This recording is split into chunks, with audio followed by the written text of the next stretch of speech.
বর্তমান সময়ে সরকারের অনেক সমালোচনা হচ্ছে, অনেক পক্ষ অনেক সমালোচনা করছে, বিশেষ করে এনসিপি এবং জামাত সমালোচনা মুখর হয়ে উঠেছে এবং সেই সমালোচনাগুলো করতে গিয়ে কখনো না, বেশিরভাগ সময় অন্তত এনসিপি নেতারা প্রায় প্রত্যেকেই অশালীন শিষ্টাচার বহির্ভূত বক্তব্য দিয়ে ফেলছেন, যার ফলে দেশের বিভিন্ন জায়গায় আক্রমণের শিকারও হচ্ছেন। সেই দৃশ্যগুলো আমরা দেখছি। সেটার পক্ষে আবার সাফাই গাইতেও দেখছি জামাত আমিরকে, বলছেন যে নাসিরুদ্দিন পাটোয়ারি একটু বেশি কথা বলে, একটু জোরে কথা বলে, তার জন্য তাকে মারতে হবে। এটা তো ঠিক না, অবশ্যই ঠিক না। যত কথাই বলুক না কেন, যত গালাগালি করুক না কেন, তাকে শারীরিকভাবে আঘাত করা এটা কোনোভাবেই গ্রহণযোগ্য নয়।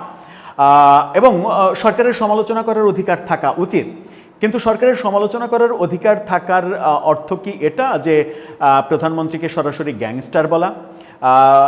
সরকারের সমালোচনা করার অর্থ কি এটা প্রধানমন্ত্রীর জন্ম কোথায় এই ব্যাপারে অতি নগ্ন শিষ্টাচার বহির্ভূত ব্যাপারের সর্বনিম্ন পর্যায়ে নেমে গিয়ে সেরকম মন্তব্য করা?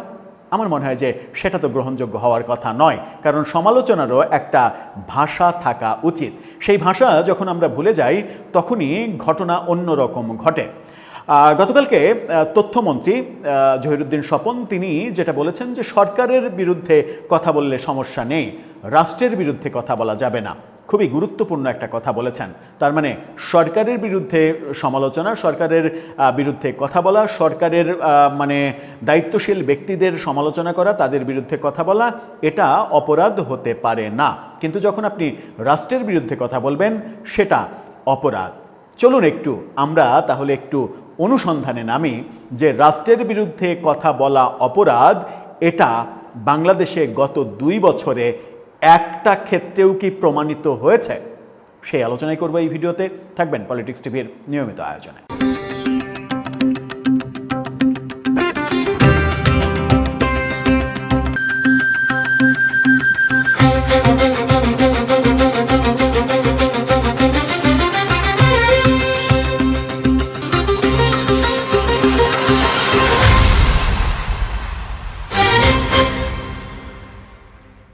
দর্শক, বলছিলাম তথ্যমন্ত্রীর কথা। জহিরুদ্দিন স্বপন খুবই সজ্জন মানুষ, একসময় বাম রাজনীতির সঙ্গে যুক্ত ছিলেন, তারপরে বিএনপির রাজনীতিতে যুক্ত হওয়া বহুদিন হয়ে গেল।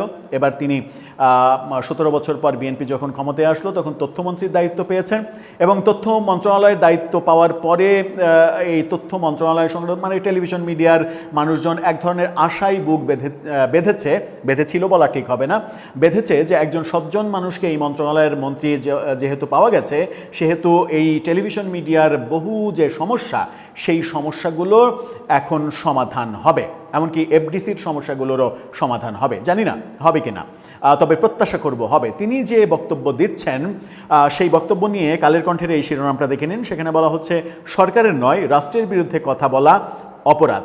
তথ্যমন্ত্রী প্রথমে একটু জেনে নিই তিনি অ্যাকচুয়ালি কি বলছেন, তারপরে আমরা ওই ডিসকাশনে যাব।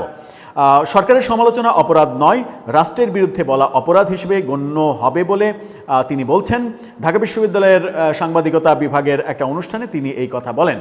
সভ্যতার ইতিহাসে সাংবাদিকতা এমন এক অবস্থানে পৌঁছেছে যে কাগজে কলমে রাষ্ট্রের অঙ্গ না হলেও এটি রাষ্ট্রের একটি অবিচ্ছেদ্য অংশে পরিণত হয়েছে। রাষ্ট্র অবশ্য মাঝে মাঝে এটা ভুলে যায়। যখন ইউনূসের মতো শাসক রাষ্ট্রে আসে তখন সাংবাদিকদের মিথ্যা সন্ত্রাস বিরোধী আইনে সন্ত্রাসী দাগি আসামি বানিয়ে মেটিকুলাস ডিজাইনে কারাগারে ভরতেও দেখেছি আমরা।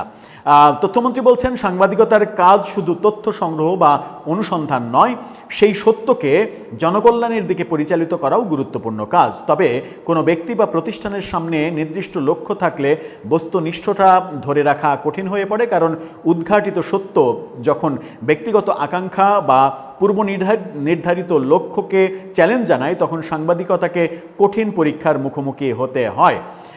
এবং তিনি বলছেন যে একজন শাসক রাষ্ট্রীয় ক্ষমতাকে জনকল্যাণে ব্যবহার করবেন নাকি নিপীড়নের হাতিয়ার হিসেবে কাজে লাগাবেন তা নির্ভর করে তার উদ্দেশ্য এবং দৃষ্টিভঙ্গির ওপরে। জবাবদিহি নিশ্চিত না হলে এবং সেটি সংশ্লিষ্ট সবার কাছে স্পষ্ট না হলে রাষ্ট্র পরিচালনা দিক নির্দেশনাহীন হয়ে পড়ে এবং সেই ক্ষেত্রেই সরকারের এবং সরকারের দায়িত্বশীল ব্যক্তির বিরুদ্ধে কথা বলা যাবে, তাদের সমালোচনা করা যাবে, কিন্তু রাষ্ট্রের বিরুদ্ধে কথা বলা যাবে না। সেইটাই তার মোদ্দা কথা।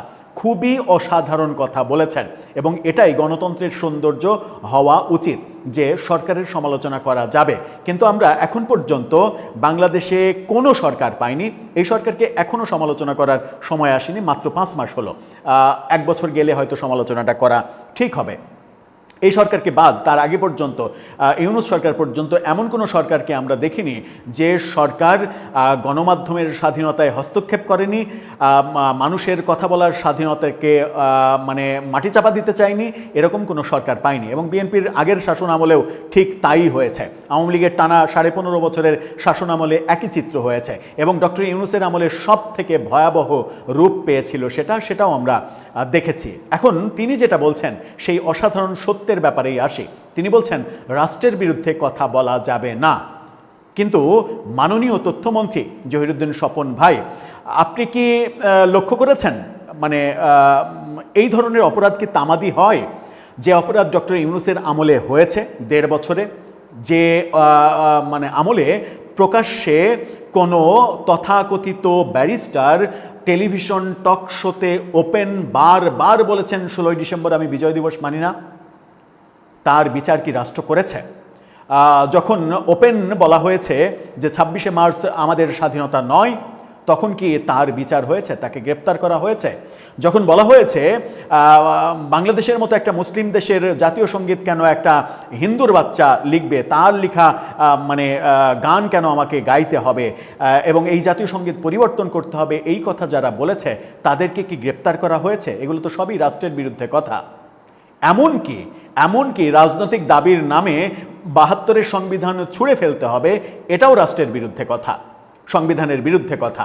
অর্থাৎ আপনি যে দেশে বাস করছেন সেই দেশের সংবিধান মানেন না, সংবিধান ছুঁড়ে ফেলতে চাচ্ছেন।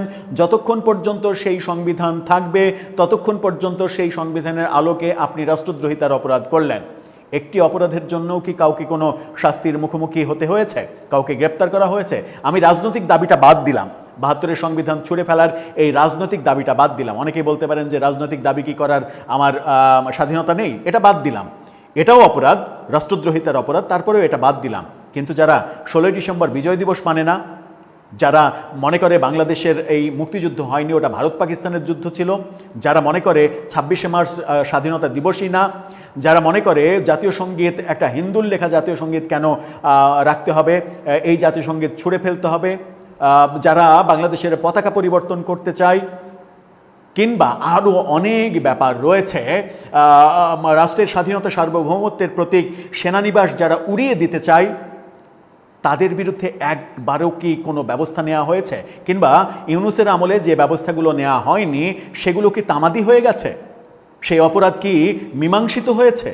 বিএনপির আমলে এতদিন এসে যখন তথ্যমন্ত্রী বলছেন যে রাষ্ট্রের বিরুদ্ধে কথা বলা যাবে না, তখন রাষ্ট্রের বিরুদ্ধে যারা কথা বলে এখনও বহাল তবিয়তে রয়েছে, যারা মুক্তিযুদ্ধে 30 লক্ষ শহীদ হয়নি, মাত্র 3000-2000 মানুষ মারা গেছে এই কথা বলে, যারা বলে 3 লক্ষ বিহারি হত্যা করেছে মুক্তিযোদ্ধারা, তার বিচার করতে হবে, তাদেরকে কি গ্রেপ্তার করা হয়েছে?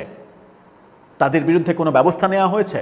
কিংবা ন্যূনতম সরকারের পক্ষ থেকে এরকম সাবধানবাণী, সতর্কবাণী বলা হয়েছে যে এই ধরনের কথা ফার্দার কেউ যদি উচ্চারণ করেন তাহলে তাকে রাষ্ট্রদ্রোহিতার মামলায় কারাগারে পাঠানো হবে এবং রাষ্ট্রদ্রোহিতার যে অপরাধ সেই অপরাধের সর্বোচ্চ শাস্তি হচ্ছে মৃত্যুদণ্ড?